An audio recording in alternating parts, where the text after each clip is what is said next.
అందరికీ welcome to our channel ఇల్లే స్వర్గం. ఈరోజైతే నేను మినపొడియాల వీడియో చేస్తున్నానండి. అది కూడా మినపొడియాల కోసమని కాదు, నేను ఇంట్లో ఇడ్లీకి రుబ్బు వేసానమాట. ఆ రుబ్బులోంచి కొద్దిగా తీసి ట్రై చేద్దాం అనుకున్నాను, కానీ ఇలా అవుతుందని అస్సలు అనుకోలేదనమాట. వీడియో లాస్ట్ వరకు చూడండి, స్కిప్ చేయకండి.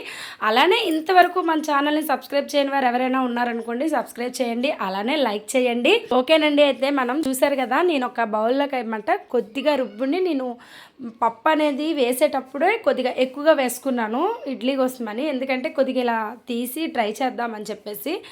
కాకపోతే ఎలా వస్తుందో తెలియదు, నేను ఎప్పుడూ ట్రై చేయలేదు. మా అత్తయ్య గారు అన్నారు ఒకసారి ట్రై చేస్తే కదమ్మా అవుతుంది అని అన్నారని ట్రై చేశాను. మొత్తానికైతే ఈ రేకు మీద పెడదాము, కొద్దిగా కదండి రేకు మీద పెడదామని చెప్పేసి దానికి ఆయిల్ అప్లై చేస్తున్నాను. అలానే సాల్ట్ యాడ్ చేసుకొని బాగా కలుపుకొని అయితే రెడీ చేసి పెట్టుకున్నాను. ఒకవేళ ఎక్కువ అయిందంటే అనేసి రెడీగా ఇంకో పళ్ళెనికి కూడా నేను ఆయిల్ అప్లై చేశాను అనమాట. ఒకవేళ సరిపోతే ఉంటుంది కదా అనేసి మొత్తానికి మనమైతే వడియాలు అనేవి చకచకా పెట్టేస్తున్నామండి. పెట్టేటప్పుడైతే చాలా అందంగా కనిపిస్తున్నాయి. నాకు కూడా అబ్బా భలే వచ్చాయి అనిపించింది.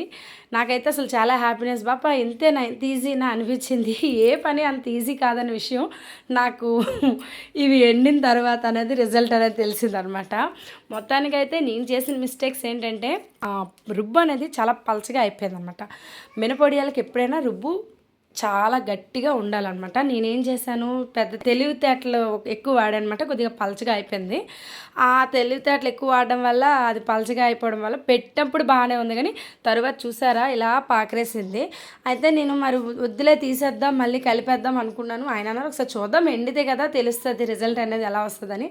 మొత్తానికైతే ఎండలో ఎండేయడానికి అయితే మళ్ళీ మనం మేడమేకి వచ్చామండి. సూర్యుడు చూడండి అసలు మళ్ళీ అసలు మండిపోతున్నాడు అనమాట. మరి చెప్పడానికి లేదు. మొత్తానికి అయితే ఎండలో అనేది నేను పెట్టానండి చక్కగా. మొత్తానికి రేపు అనేది దీని రిజల్ట్ ఏంటని చూద్దామని చెప్పేసి నేను కూడా చాలా ఇదిగా ఉన్నాను. కాకపోతే అవి పాకిరినట్టు అయిపోయింది. చూసారా నా ఎక్స్ప్రెషన్ ఎలా ఉందో, అలా అయ్యాయి అనమాట. అవి కూడా అప్పడాలు అయిపోయాయండి. చాలా అంటే చాలా బాధ అనిపించింది.